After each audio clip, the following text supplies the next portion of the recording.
This is Adam Watson. And Levon Baker. You're listening to the Darkslinger Mafia podcast. So, did you see the new Lil Le Mime and the Mini-Slingers pinup? I did. It's the second image thus far. We're getting that rolling prior to the release of one of the first official stories, which I'm still not entirely positive which that's going to be because we're currently working on the Christmas story. I want that to be all finished and completed prior to moving into any of the summer stories. So if we get a summer story up, cool. But if we don't, it's not that big a deal because that's the most important one. And this is kind of whetting the appetite for seeing these stories. So what'd you think about it? I thought it was awesome. Did you catch that it was an homage to Giant Size X-Men #1? I did. It looks freaking sweet, dude. That's the one you just posted, 2 days ago? I posted it on Friday, so I just posted it yesterday. Oh, okay. Yeah, so... Yeah, the normal schedule is going to be EBM stays on its Wednesday day. And Lil Le Mime and the Mini-Slingers is going to be Friday. And then I'm thinking once we get Inspiratu rolling, we'll start doing that on a Thursday. Sounds good. So, speaking of which, currently working on the 4th of July pinup. Yes. We will want to have that ready to post no later than the Thursday prior to the 4th of July. So, the clock is actually ticking down on that one. I'm going to pull out my phone and put a calendar on that. Okay, good idea. Because I am actually going to be finishing the sketch tonight, sending it to you to let you make your little judgments on it. Okay. Once I scan it, I'm going to bring it over here and color it on your programs. That way I can make sure I do it right. That sounds good. So you want to use actual Photoshop? Yeah, I was trying to use GIMP last night just to color some other crap, and my tablet won't even work. Yeah. So I'm assuming that my battery's dying or something, but it's just completely crapped down on me. Yeah, you can totally sit in there and color with that. So I also have a Wacom tablet if you want to use it. Sweet. I am definitely up for that. I never use it, so someone might as well. Go into a little bit more detail. What'd you like about it? So you might have to tell me which characters are which, because I don't know a lot of the other characters aside from... Very top left-hand corner is Mr. Mime, who has been featured in El Bovine Muerte in exactly 2 pages. He was featured in the Le Mini Origins of Le Mime. Right, where the dad dies. Yeah, that's in the 1.5 issue where the soldiers are telling the stories. And that was one of the possible origins for why Le Mime wanted to create the most perfect cheeses, because his dad died. Cheese is too dry, but in this comic, since it's more kid-friendly, all parents are alive. Right. So we got Mr. Mime right there, and I like his differentiating differences. He's got the little pencil-thin mustache going on, you know. And then his stripes are gray instead of black. And then we have Gabriel from Principalities next. And then Jeannie Marie Von Helsing is third in. Now, in the Chronicles Von Helsing, when she's about this age, she actually has the cowboy hat that Robert ends up wearing. So I'm unsure if I will at some point have Patrick add in the cowboy hat, because Robert's wearing it, and if I'm kind of sticking with Chronicles Von Helsing continuity, then it makes sense for him to have it and not her. Yeah. In any case, that's Jeannie right there. Next to her is Kate from Ghost Assassin. That's David's mom. She won't be seen until issue number 2. She first appears in the origin story of David. And I actually just noticed something with her that I probably will have to address. Her hair actually looks like it's black right there. In the Ghost Assassin story, I'll have to go back and check through the script and Joel's pencils, but I think Kate actually has blonde hair. Which, the ghosts is always a little bit tougher to tell because they have blue hair. Right. But there are ways to do their hair lighter, and so I think that I may end up having him do it like the softer shade of blue, like her clothes are. Yeah. In order to convey the blonde hair. That's not a big deal, though. That's just a change that can go along the way. So down below her is KD from Principalities. So I love that she has fake wings. Fake wings? Are they fake wings? Or no, they're not fake wings? No, they're neither. They're demon wings. Oh, okay. For some reason, the way that I was looking... I now realize that's the top of her ponytail. Oh, I thought that was like a notch on a pair of fake wings. Katie needed the biggest costume revision. Because in the comics, her costume is basically like metal bikini. Yeah. And so I could not have that for the kid-friendly version. And one of the things that gets kind of confusing is I have Kate and Katie. They're from 2 different comics, so it doesn't matter normally, except for in the context of this. So when I'm having both of them featured in the same storyline, I might have to be like, Kate and little Katie. Yeah. Just kind of make a bigger differentiation than just Kate and Katie. In any case, this was what Patrick came up with her, making her look a little bit more kid-like. And in this, I needed a female to be totally in love with Le Mime. Kind of like how in Calvin and Hobbes, Susie is always chasing after Calvin. Calvin doesn't want anything to do with her. Right. I needed that Susie character. So for some reason, I decided it was going to be Katie. Why, I have no idea, because that is not at all her personality when it comes to the comics. Yeah. Or principalities. But it's what I wanted to do for this. And with the exception of Gabriel, all the other principalities are going to be kids that are just occasionally seen in this. Right. And they're going to kind of be like the preppies of the school. Because, well, they're angels. So, of course they're going to be preppies. And so I wanted it to be a thing where all the other angels were disgusted by the fact that Katie was in love with Le Mime. So there's going to be a lot of things that I'm playing around with there.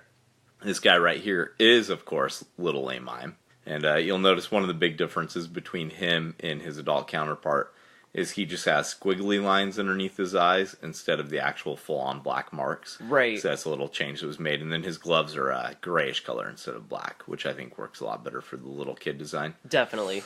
And he will occasionally have Muerte plush, as seen in the Mother's Day pinup. Muerte did it. But to him, Muerte is going to be a real-life person, just like in Calvin and Hobbes. Right. And then next to him, we have, of course, Robert Von Helsing from the Chronicles of Von Helsing. Next to him is Malcolm from the Pauper, or the Pauper. The Pauper is like his code name. And that is probably the closest I have came to doing a superhero book. Although he's more like a street-level vigilante. Yeah. But I would say that is definitely the closest thing I have to a superhero book. But don't expect your Marvel DC sort of thing when you read it. Right. And then in his outfit change dramatically because he's got like the purple and mustard yellow. In the book, his outfit is actually a black color, like shades of black. But I like this look. I thought that was kind of cute. It makes the colors pop, that's for sure. It makes the colors pop. He's one of the coolest kids in school, and like that outfit is kind of like this 1990s sort of hip-hop type cool, so I kind of like that element. I thought that was pretty cool. And then next to him, we have David with a Nerf gun. I love that. And in this particular storyline, I wanted David to look kind of white trashy. So, he always needed to be dirty. He always needed, his arms ripped off his sleeves, that kind of stuff. A little ruffian. A little ruffian. And that's basically what I was going for, is he needed to be this kind of rough and tumble little kid. Even though, in the comics, he's portrayed as having a form of OCD. Yeah. Or at least, that's kind of how I write him, with having, the OCD that I have in mind. But as a kid, I just want him to be a little bit different. And I was as a kid, too. When I was a kid, I loved playing in mud and things like that. It's only as I got to be an adult that kind of stuff started grossing me out. Right. I think that's pretty common. That happened with me as well. And then in the very front is the biggest little psycho in the whole comic. Sally from Chronicles Von Helsing, who is the only character featured in this that is the same age in the book she comes from and the storyline. So she's a kindergartner in this book, and that is roughly the same age she is in Chronicles Von Helsing. I get to play her up a little bit more let's see, how should I say this?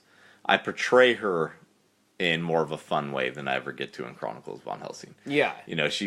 She's a really sweet kid in Chronicles, but, she's a vampire. Right. So she's got to eat, she's got to do things like that. And in that comic, she uses Mr. Muffkins almost as a coping mechanism. Yeah.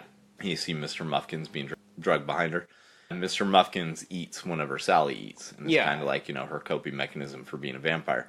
Well, I don't need to do that so much with her in this. She can be happy-go-lucky. And that's the whole thing with her wearing the yellow skirt and the green shirt, She's more of happy-go-lucky, but she goes 0 to psycho in 10 seconds with the way that I write her. And all the other kids are always, even the other vampires are constantly, freaked out by how psychotic Sally is. So she's a lot of fun to write in this particular. She's fun to write in both books. But much like Le Mime with Muerte, Sally will occasionally see Mr. Muffkins. The character will be seen from her point of view, and he'll be a real-life teddy bear with scars and all stuff all over him. Because the reason he looks like that is, in Chronicles von Helsing, she's a very, very slow aging vampire who has had the same teddy bear since she was 3. Yeah. And every time she wears a part out, the older vampires just cut off a piece from a new teddy bear and sew it back on. That's so who cool. knows what of the original Mr. Muffkins is even left at this point. But that carried over into this as well. I was going to say, he definitely looks less battle damaged. Yeah, he's less battle damaged, but that's because it's a cutesier version. So, those are kind of the main kids at the moment. We have another piece, or actually we have 2 other pieces done that feature Ezekiel, who's Robert's brother, twin brother, who's a little vampire goth kid in this. So he's supposed to be like kind of a mixture between goth and preppy. Yeah. He's been all drawn up as well, and other kids will be introduced as we go along. Nice. Pretty much every character from the from the Darkslinger universe is going to be featured in this book at one point in time. No, I absolutely love that pinup, and as soon as I saw it, I was like, dude, that could be a legit cartoon. We need an animated series of that. Let's see where we go with it first. Patrick's been sending me ideas over the last couple weeks. They're looking pretty great. I finally got the script 100% complete, so he'll be getting that this weekend.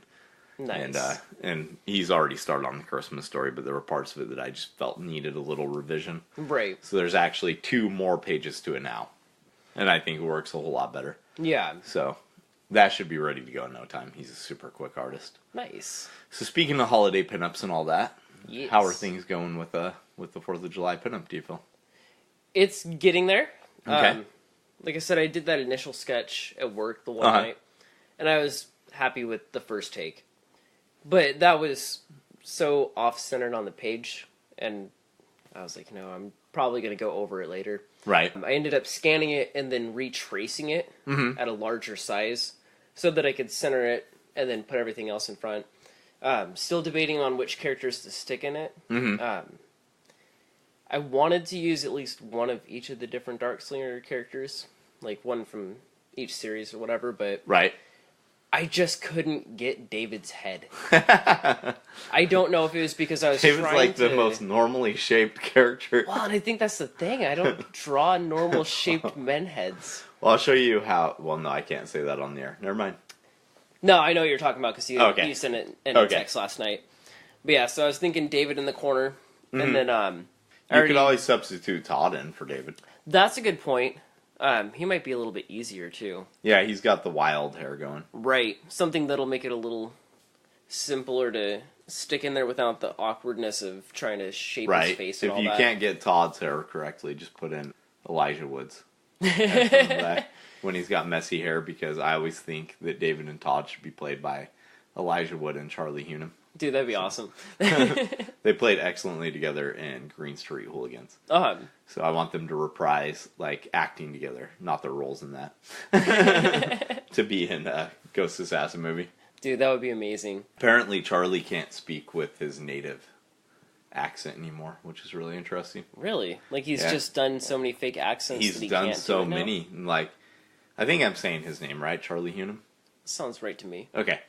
At least that's how I thought it was pronounced. So. He was on some show, and apparently he was on like an interview show. And apparently when he was doing King Arthur, he had to actually take English accent lessons, despite the fact that he grew up in England. It's like his time on Sons of Anarchy and Pacific Rim and all that just completely obliterated his accent. Dang. And he can't even talk like the area he came from anymore. That's too funny. Right?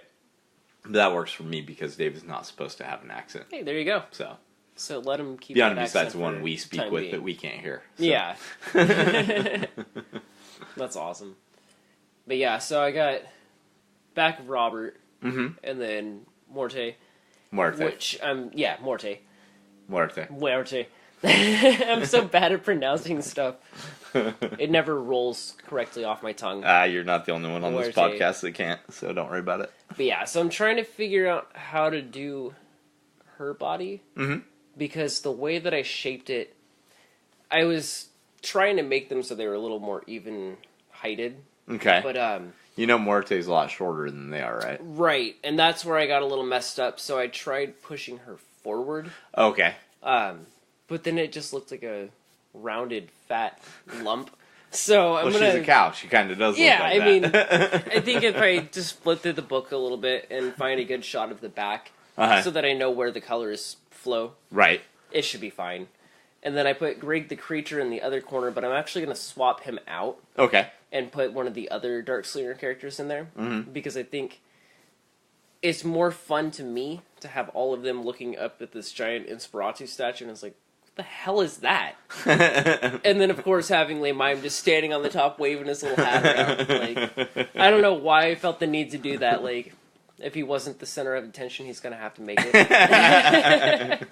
Well, probably because I originally had thought of that as a Statue of Liberty Le Mime. Right. And that might have actually been why I thought that could have flavored it. Yeah. I was just sitting there, I was like... He does not like anyone else to be the center of attention, so there's a lot of truth there. Right. See, and I didn't feel like it was appropriate to stick him down on the ground looking up at everyone else. Like... Yeah, he wouldn't go for that either. He's going to climb up there and vandalize it. Oh, yeah, totally. Should actually be kind of... Well, I don't know if that would piss people off. What? Have him holding a can of spray paint and then have him spray paint Le Mime was here. Why would that piss people off? Well, because it's supposed to be the Statue of Liberty, but... The Statue of Liberty is Inspiratu. Well, that's a good point. It's not the actual Statue of Liberty. So number one. Number two, the Statue of Liberty gets vandalized in fiction all the time. It's probably like one of the most vandalized things in really fiction. Thought about that. Maybe not in real life. I don't know about that, but in fiction, I know that birds vandalize the shit out of it. Literally. No, I like the idea of the hat waving around, but I might toy with it and see if a can of spray paint would fit. Yeah. You could also put him in a Statue of Liberty costume. You know, like the type that the tax people wear around tax time when they're out swinging their billboards. Like, hey, no, I'm the statue. Right? That's awesome. I'll do a couple different little sketches and see what I can work out. Yeah, it works. Of course, blow those ones up when I'm drawing them, and then just downsize it when I actually sketch it in. Sounds good to me. You had time to work on anything else lately? Aside from that, not really. Yeah, I can get that. I've had, no time to write over the last couple weeks. I haven't even had any time to read. Yeah. Which is so unusual for me, because normally I read, at least one comic or one chapter of a graphic novel every single night. Right. The last couple weeks, I've had no time for that. That's how it's been for me. I've been trying to do the poorly drawn sketch cards every day. And I just completely cut off for the last 4 or 5 days because it's been so overwhelming. Yeah. I did get one of Tom the Skeleton done. But that was an intentional, I had to force it to get done. Right. Today's my dad's birthday. So I was going to do a happy birthday to a Tom out there. Yeah, happy birthday. But yeah, so I was going to do a colored version and then post it. I actually found some really dorky drawings that I had drawn for my dad when I was about 4, I think. Very, very iffy-looking monsters. Dracuca. Frankenstein. But no, I found all these weird drawings. And I was like, yeah, so that's pretty much been I love when you find characters that you created when you were a kid. Dude, yeah, they were weird. My first superhero was this guy who had this bullet helmet thing on his head, right? I don't know why I thought a bullet helmet was cool or where I'd even seen it from. But it was I guess the closest you could consider it looking is a full face version of Magneto's helmet, right? Yeah. And he was in basically a karate gi with lightning bolts coming out of his hands, right? And his name was White Lightning. Oh my god. And I was vaguely aware of the Black Lightning character that DC had. Yeah. And so I wonder, because I had seen that in Wizard magazine, but had never read the actual book. And I wonder if that was my attempt to I'm going to create a superhero that's not derivative at all. And, and he could throw lightning bolts and had karate gi, so he knew karate, obviously. Yeah. But the best part about it was his name was that because the lightning bolts he threw were white. So his power literally described his name. It was White Lightning because he threw white lightning. These are terrible drawings. I think it was more that I just couldn't spell. Whatever, those are awesome. We should post those on Instagram. Yeah, I was going to post them with the drawing of my dad. To Poppy, love Levon. Moomy Creature, who is kind of like a version of Godzilla, I think. Oh, no, this is Godzilla. I think it was his name actually says Godzilla. I think it's a very badly drawn creature from the Black Lagoon. Oh, that could be. That's what I'm going to assume. Frankenstein. And that looks like a dad with, like, legs coming out of his head. I know there's supposed to be bolts out of his neck. Except they're coming out of, like, the top of his head. Draculu. And Draculu is yet another businessman. He seems to be holding a oddly shaped piece of glass in front of him. Right. And his zipper is kind of undone. Oh, God. I don't know. He's got, like, a ball sack or something coming out of the bottom of his pants. And then, for some apparent reason, there is a fish. Oh, yeah, that's because yeah, the papers were stacked on top in a notebook. Okay, I totally think that you should post this on Instagram. I think it's post-worthy for sure. Yeah, I'm going to do that one, and then there's a couple other crappy ones that I did. Like, that's another Frankenstein. Whatever, that's awesome. I think that's supposed to be my dad as Frankenstein. I would publish that. That's great. And if you scroll through, have you ever seen any of the fan art on Instagram of, like, Le Mime, things like that? I have not. You need to look at it, because kids drawing their interpretation of it's always the best. Drac Oak. I think it's a CK. I think it's an OK. Is it? I think it's Drac OK. Oh, okay. I can't read my mom's handwriting. He's not happy Dracula. He's not upset Dracula. He's just Drac OK. He's okay. He's got a very okay look. He does. He's got a total meh face on. Frankenstein. I like the E with like 100 legs on it. I like the fact that his bolts are where his ears should be, and he has these things up by his cheeks that look like they're like earrings. But it's like nipple earrings. Frankenstein's wearing nipple earrings off his cheeks. And then Mad Guy. Oh, this is Frankenstein as well. With an afro. And the bad part is, you didn't spell that one. No, I think one of my parents did. Maybe I don't know. No, that's an I. There's no either. So they spelled it Frankenstein. They might have been writing what I was saying. Also, just so you know, that's not the name of that creature. That's the name of the guy who created him. Exactly. The last name of that. Oh, and that's Pippi Longstocking. Oh, that's great. Yeah. That is great. I just thought that was a pretty good... Do you know what the monster of Frankenstein's name is? You know, I don't think I actually do. No, it's the same as mine. Really? Yeah, his name's Adam in the book. Really? It's mentioned like one or two times. I thought they just called him the creature. The creature or the monster. Yeah. That's what he's referred to the majority of the time. But when Victor gives him life, somewhere in there, he actually calls him Adam. Really? Yeah. Yeah, I'll be honest, I've never Whether or not that's like his legit name or he's just referring to the creation of the first of his kind, you know, when Adam is supposed to be the first man. Yeah. I couldn't tell you. But it is a reference in there, and it does give the creature a name. Dude, that's crazy. Yeah. I did not know that. I've never read Frankenstein before. Oh, you should. I think that's one that I've always meant to, and my dad just never let us borrow his copies, and I never bothered to track one down. They're easy to find. But, yeah, as far as first comic book characters that you created, like your White Lightning. Yeah, White Lightning, yeah. Yeah, so he led a team, and if I remember right, he had a nemesis that was like Red Lightning. It's always the opposite. Right, even though Red's not even the opposite. But maybe it's because DC already had the, you know...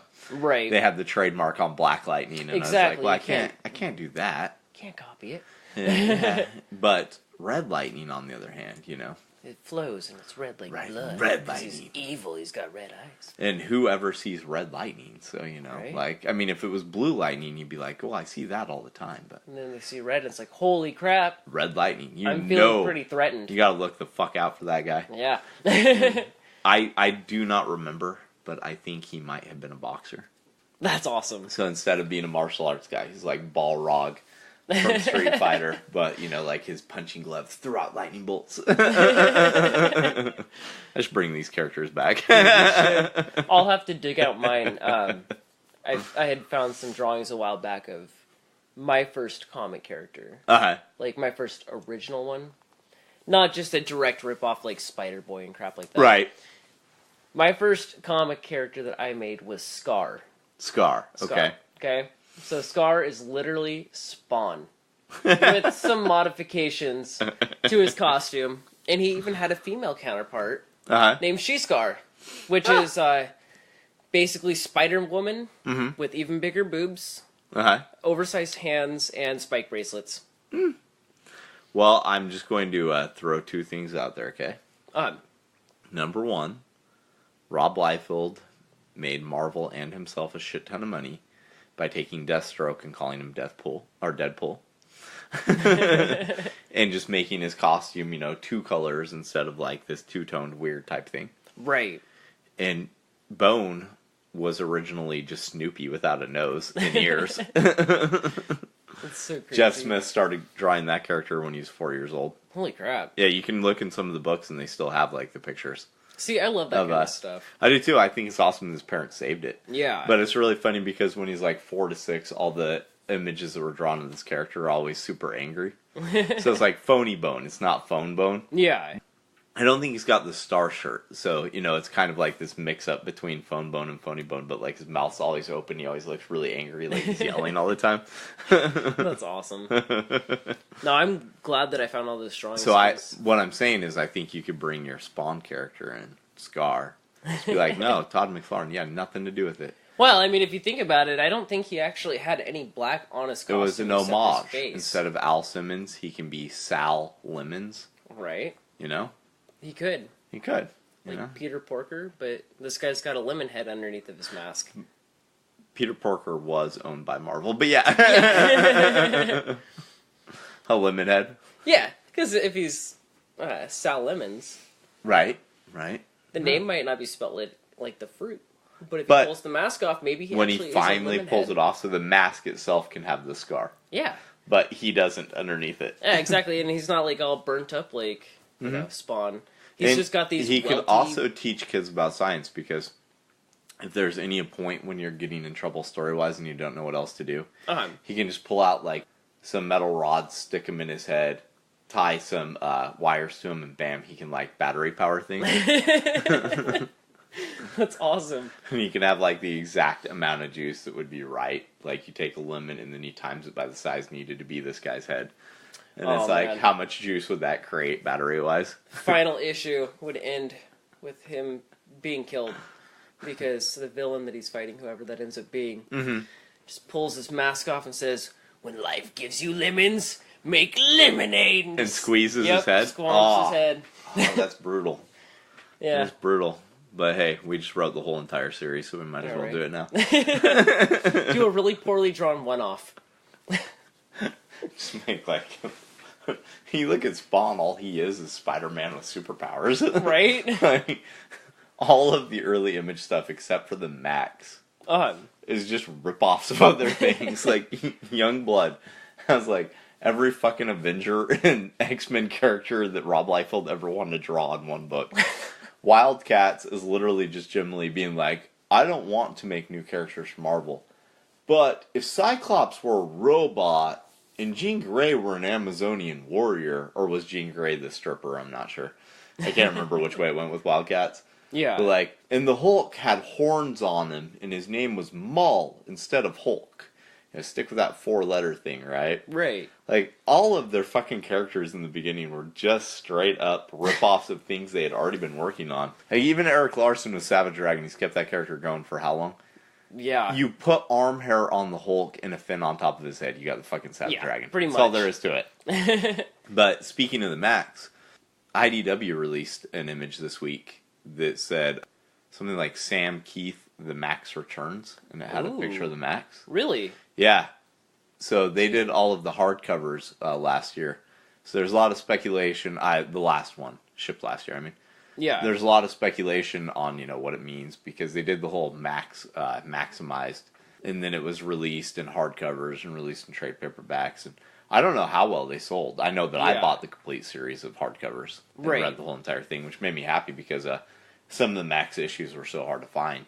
I had read some of them, so it was pretty nice being able to actually read the whole entire thing. And I do wish they'd put everything in there, because like the Wizard half issue wasn't included. And things like that, like the little one-offs and stuff like that. And I like it when all of it's collected. That's how I feel. I don't think that the Max Returns is going to be just a collection of the stuff that wasn't collected, That sounds more like they're doing a whole different thing. Mm-hmm. Maybe they got the rights to actually write and publish their own books aside from reprinting. Maybe. From what I understand, the rights to the Max are kind of wonky. Because when Sam Keith put the animated series on MTV, the comic was published by Image, but from what I understand, MTV actually bought all rights to the Max. Really? Yeah, and Sam Keith was like allowed to complete the comic series. But I know when I've seen Max stuff licensed post MTV, it always says MTV's the Max. Yeah. Which makes me think that they bought the rights to it. So I think even in the IDW reprints, I think it has an MTV logo, I think. I could be wrong on that. I'd have to dig them out and look. But MTV's not doing shit with it if they own it. Right. And if Sam Keith wanted to do more, I don't know why they wouldn't just continue the license with IDW. It makes sense. Especially if IDW is making money off them. Definitely. And they're going to make more money off something brand new than a retread of something old, you would think. Though I don't know. It really depends on how good it is. Yeah. But I love Sam Keith's artwork. And I love the Max. So I'm willing to check that out. I will have to. And it looked like it was actually like purple original Max. Really? Because in the comics, there eventually became two different Max figures. And it gets weird and heady. And, you know, if you haven't read them, then I'll let you discover how. Yeah. But there are two of them eventually. And the purple one, that's the main Max throughout the series, is the one that appeared in the Image. So my greatest hope with it is that they just let it be what it wants to be right from the get-go. And don't worry about the superhero stuff. Right. Because the worst issues of the Max are when he had to interact with the rest of the Image universe. Yeah. Like, the best issues were when it was just the Max and, like, Sam Keith and Bill Messner-Loebs doing their thing. And then all of a sudden you had, like, an issue where one of the Savage Dragon villains had to be thrown in. Yeah. It's like, you know that the Image founders were like, hey, this comic is something people really like. Put a Savage Dragon character in there. Hey, throw something from Spawn in there. Like, maybe they'll give actually us a reference to Spawn. Well, their books had no problem selling at that point in time, but they had problems with critical acclaim. Right. So, you know, they sold better at that point in time than comics will probably actually ever sell again. Yeah. But they sucked. That's the thing. They might have been pretty visually, but that was about it, you know? Yeah. And I'm not saying early issues of Spawn have no redeeming value. You know, there's some good stuff there. Like issue number 9 is written by Neil Gaiman. And there was a Wildcats arc that's written by Alan Moore. You know, I mean, like, there's some cool stuff. And it's not the best stuff those guys ever did. Right. But it's enjoyable enough. But on the whole, like, early issues of Wildcats, Savage Dragon, Youngblood, that stuff sucks ass. Yeah. So like there's a level of, oh, that's totally 1990s. Uh-huh. And then there's a level of, that's totally good 1990s. Yeah. Most of that stuff I feel like falls, like, in the, oh, that's 90s, and it's not in a good way. Yeah. Top Cow didn't start getting good until they actually broke out into, like, the Witchblade Darkness, that kind of stuff. When they were doing, like, all the Cyber Force and all that stuff sucked. Yeah. And Strike Force or whatever the hell it was. And, you know, like, it was all just X-Men. That's all it was. And then one day they had this epiphany. Hey, we should do stuff that doesn't look like X-Men, Spider-Man, and Hulk. And it worked really well, as it turned out. You know, and now that I think about it, the way that you're saying that basically all those companies were just ripping off other ones, it makes a lot of sense. You go into the comic industry and you want to draw a certain book. You want to draw Spider-Man. That would make a lot more sense if you don't know the origins for the Image universe. I mean, you know how Image came to be, right? I do not. Okay. So... Explain. I will explain. So... all those guys were superstar Marvel creators. Oh, so they're straight up from Marvel? Yes. Okay. Image is kind of the bastard stepchild of Marvel in a lot of ways. Yeah. So, if you look at the earliest Image books, they all have the Malibu logo in them. Right. And I don't know if that's just because Malibu colored their books, because Malibu had, like, coloring techniques that were head and tails above what anybody else could do, because they were the pioneers in computer coloring for comics. Yeah. But...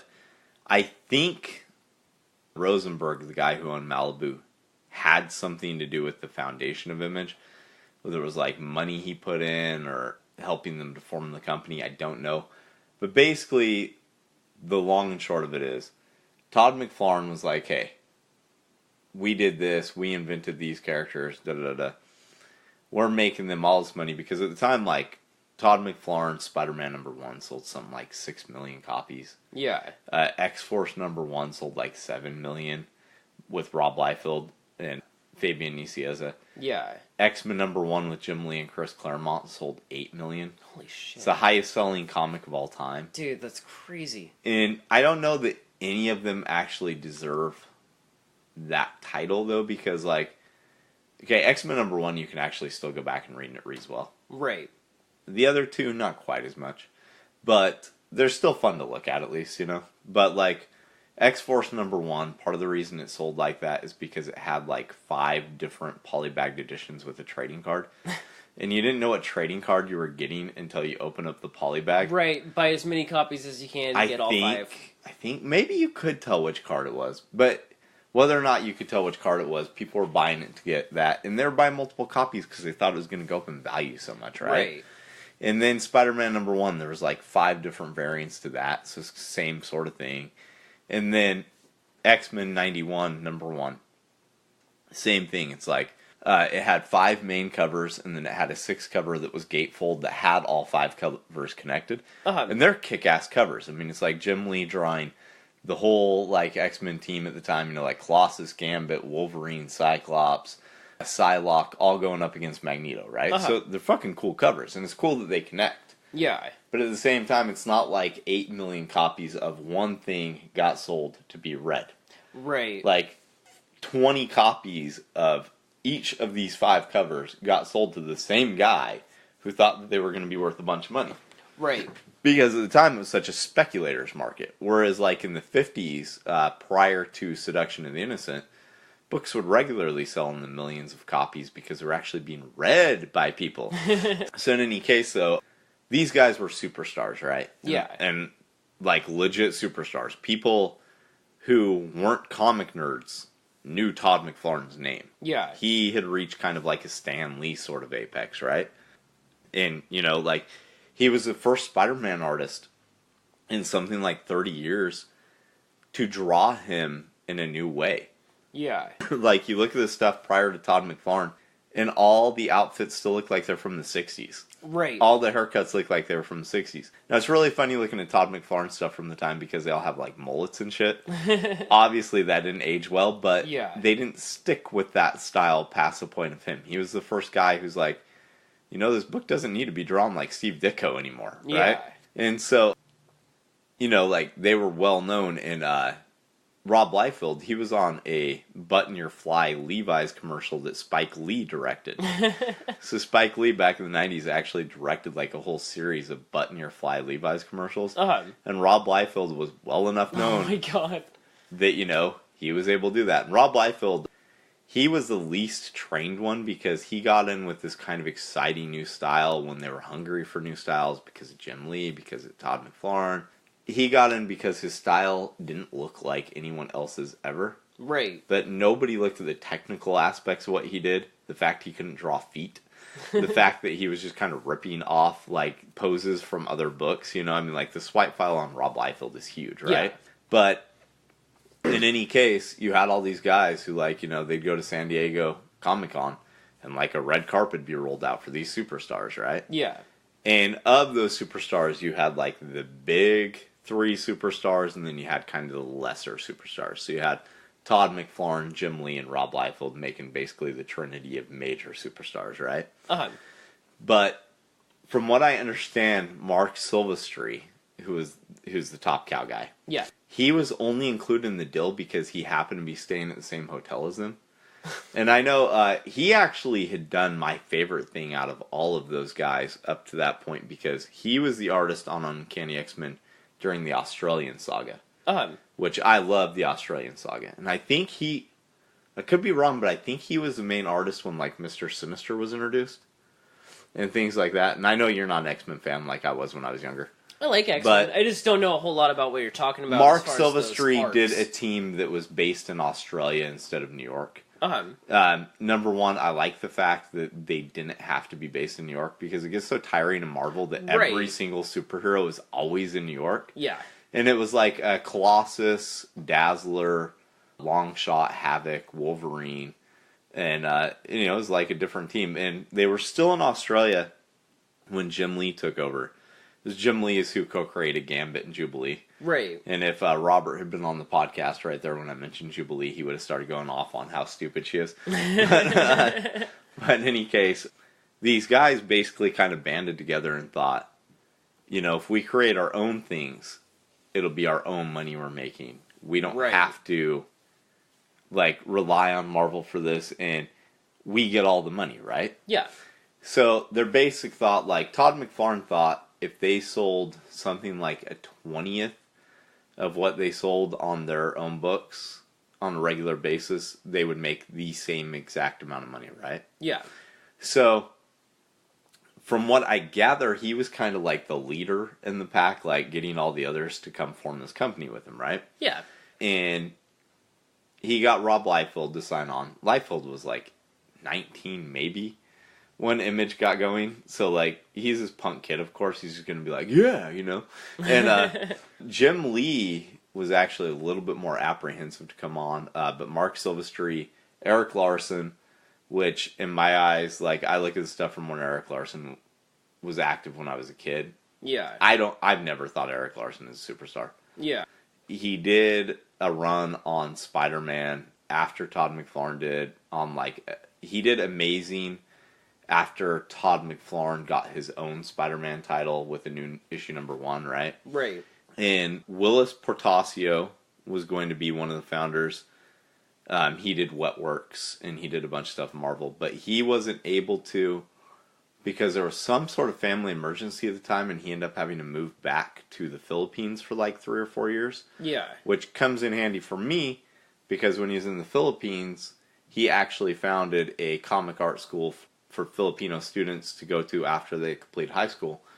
And Ghost Assassin artist Joel Kodajar went to that school. Nice. So, which also explains how Joel has the amazing technique he has. Because out of all those guys, I actually think Portacio had the best technique. Uh-huh. It's the thing. A lot of those guys had style. Right. They hadn't learned substance yet. And you look at like Jim Lee now, he's such a fucking master. Yeah. But you look at him back then, and it's all just flash. Like, no actual substance to it, right? Yeah. The difference between Batman Hush and what he did on Wildcats when he first started out are like night and day. You know? You can tell the same artist did them. Right. But it's like before learning techniques and things you actually should know in post, you know? Right. And anyway, you know, like, I think they brought their inkers and things like that along with them. Well, Todd McFarlane inked himself. Or at least he did at that time. But I think, like, they brought that kind of stuff. And Jim Valentino was the other guy. And Valentino I knew really well. I don't know that he's ever quite reached superstar status like the others have. But I knew him really well because he was the artist on the then running Guardians of the Galaxy book. And I think he was the writer on it as well. And I would say out of all of those early guys, Valentino was the one who could actually write a story. Yeah. So, because if you read the old Guardians of the Galaxy, it's actually a pretty good, fun book. It's got a lot of fun to it. And it's not beholden to the rest of the Marvel stuff because it takes place in the 30th century. Right. Because originally Guardians of the Galaxy were the Avengers of the future.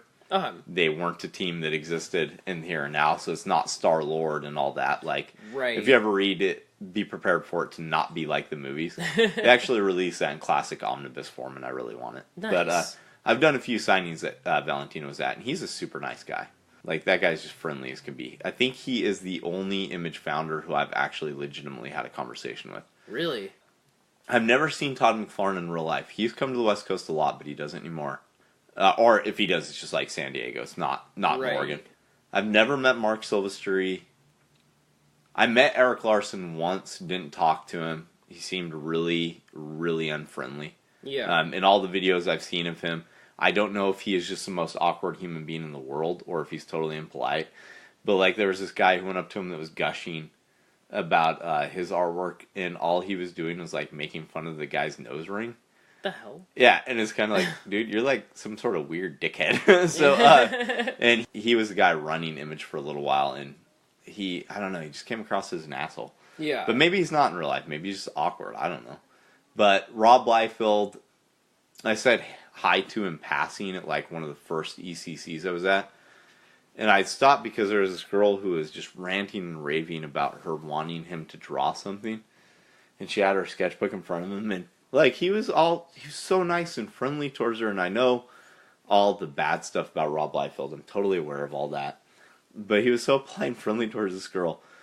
And she goes on and on about him, like, doing this. And then when he's about to put pencil to paper, grabbed the sketchbook and pulled it out from underneath his pencil and screamed, "There's not enough room for feet," and then ran away. I was like, the fuck is wrong with you? Why would you go through all that? And it was like not even during the day that YouTube was really a thing. So it wasn't a bunch of people standing around with cell phone cameras like waiting to put it on YouTube. It was just like she just did all that just to be a real life troll. On the one hand, I was like, wow, I got mad respect for how long you carried that out. Yeah. On the other hand, why the hell would you do that to that guy? So yeah, but Valentino I met a handful of times, and he is a very nice man. All of them were artists, but originally Chris Claremont was in the group as well. He was going to leave X-Men and come over. I don't know what happened there. I don't know if it was like Marvel offered him too sweet of a deal to leave, because he did leave the book right around the same time Image was founded. I think DC might have made him a better deal.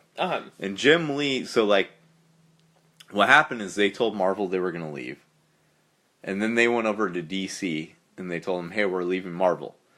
And DC's like, great, you know, and like getting ready to give them all contracts. And they're like, but we're not working for you either. And they're like, what the fuck did you come over here and talk to us for, right? So DC did make Jim Lee a deal. And they offered him the one thing that actually made him want to reconsider the Image deal, which was to work on Batman, right? Right. So he figured he would take a year working on Batman, and then maybe he'd join up with the Image guys, something like that.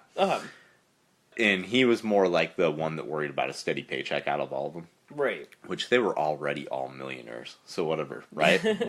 But Jim Lee got this offer, but they wouldn't let him do the covers to the book. And he was like, if I can't do the covers as well, fuck it. Yeah. I don't want to just be the interior artist. So he, you know, said fuck that and went on. But years later, so like Jim Lee, you would recognize a lot of stuff Wildstorm did. You know, did Wildcats, did Gen 13, Divine Right, like a whole bunch of different stuff. Yeah. He sold, let's see, late 90s, early 2000s, somewhere around there. He sold Wildstorm Studios to DC. And now Jim Lee is like the publisher. I think he's the publisher at DC. He might be the chief executive officer. I can't remember which position he holds. But he holds one of the really high positions within DC. And DC owns Wildstorm. So like he sold them that and he left being an Image partner. At some point in time, Rob Liefeld was kicked out. He turned Extreme Studios into Awesome Comics, which Awesome, despite having a horrible name, actually put out some really cool stuff. So Awesome put out Coven, which was really cool. The biggest failing it had is that it couldn't release books consecutively. Yeah. So even over the course of years, you wouldn't see the second issue to something show up or the third issue. So I think there are 2 issues of a series called Kaboom that was done by Jeff Masadu. And it was really cool. The biggest failing of Awesome is that Rob Liefeld had to put his ugly ass art all over all the covers. So I was like, enough with the Rob Liefeld variants. Like, leave it with Ian Churchill and Jeff Masadu and these guys who are actually really good artists, you know.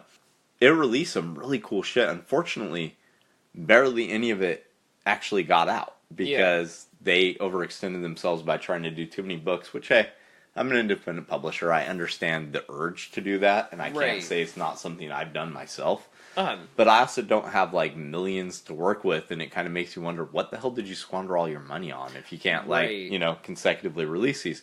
But in any case, Rob Liefeld with Extreme, they were all running late all the time.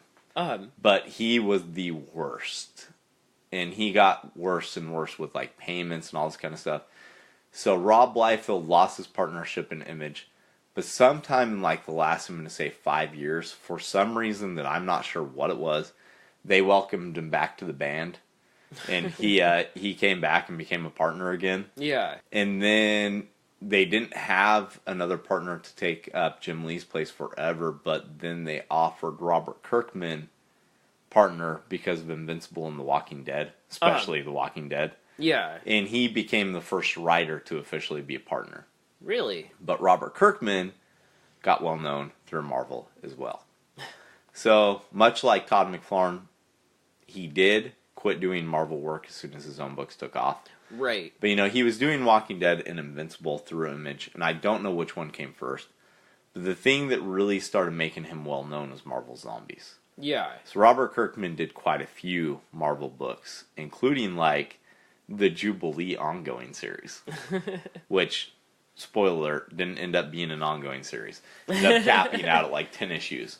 But he did a lot of Marvel work in his early days, and kind of gained like a shit ton of popularity by doing this Marvel Zombies book. And then it was like, hey, did you know Robert Kirkman has a zombie book over at Image?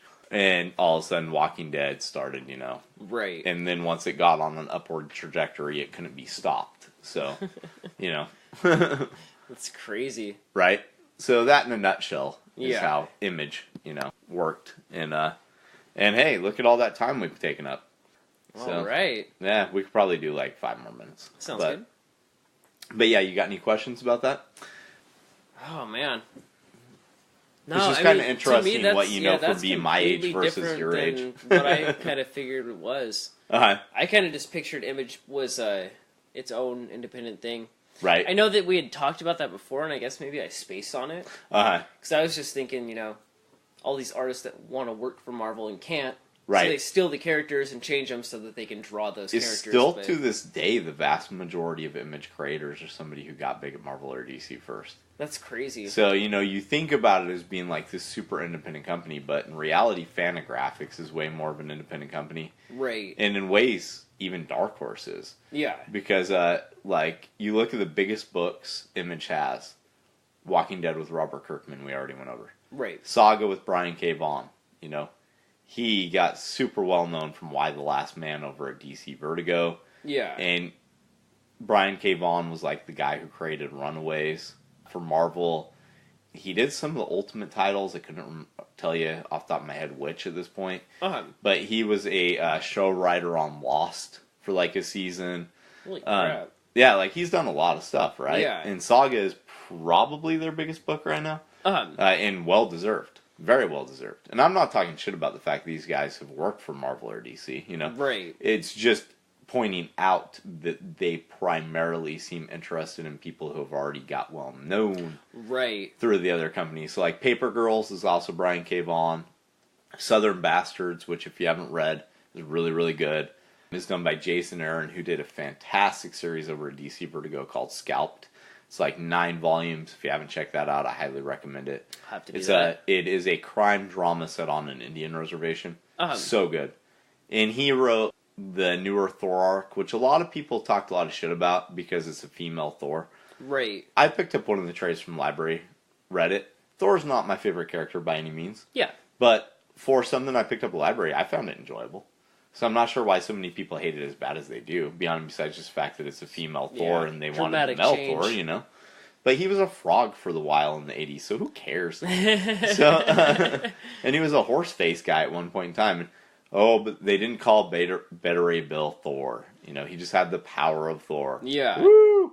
So, I don't know. I thought it was pretty decent. That guy's a really talented writer. But the vast majority of the books that are at least well known over at Image, you know, like I Hate Fairyland, which I introduced you to. Great book. Scotty Young got really well known doing a Wizard of Oz remake series for Marvel. Yeah. So, you know, all these guys that are the big superstars were already superstars.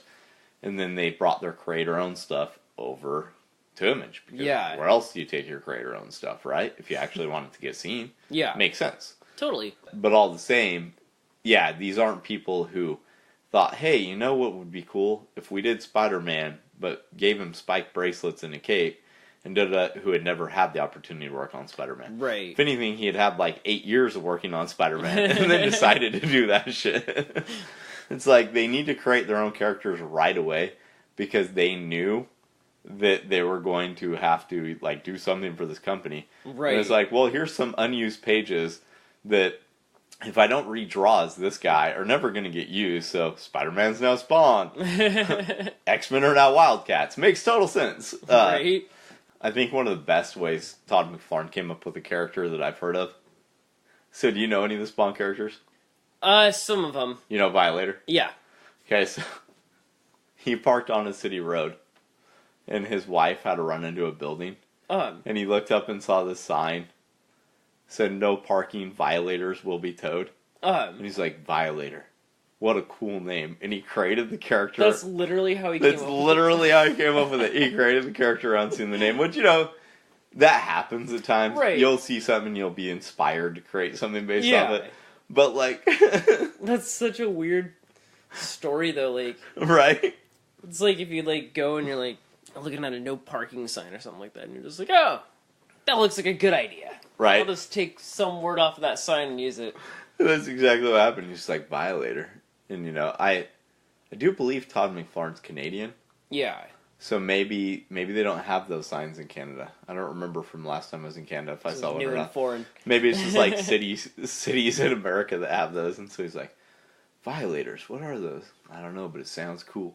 See, I want to be a violator. I guess I always just assumed violator was more like, someone's violating you, or that would be traditionally what it meant. And right, considering the shit he did with that character, Yeah, but that's exactly what I was thinking. Nope, it's violator as in, like, parking violators. That's awesome. So anyway, we've rambled on about that enough for one day. Join us next week, where we will talk about other companies a lot less and Darkslinger a lot more. Sounds like fun. All right, and we'll also talk about how the 2-week hiatus from conventions is going. So we were going to mention today, and we were going to, but that's okay. We ran out of time, and we filled in some good comic history for those who don't know in the audience. So, I'm Adam Watson. Levon Baker. Thank you for listening.